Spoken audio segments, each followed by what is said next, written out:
It starts in August of 1999. Yeltsin's going to run for election in 2000. They get Yeltsin to take $7 billion from the IMF loans.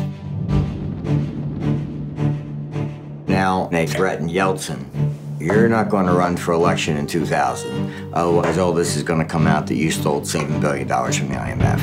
Сегодня я в последний раз обращаюсь к вам как президент России. This is how Putin gets in. We all know something is wrong. The reason we have this crisis is because since World War II, they basically borrow year after year. He didn't want to go to college. His father said, you got to do something. So he enrolled him in RCA computer store. I thought I could create a system that stores the knowledge of a century to predict the future. The entire trading community would scramble to see his signals as soon as they were released.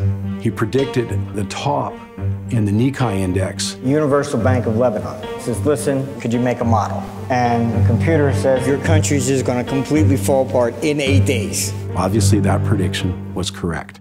They realized that the model could forecast the rise or fall of a nation. I wanted that source code, which is text. We want the source code. I said, not getting it. Sorry.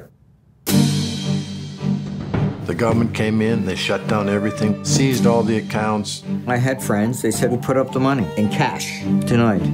He's held with the worst of the worst. He wasn't backing down, and didn't seem like they were either. And he said to his mom, they want what I've spent my entire life developing, and I'm not giving it to them.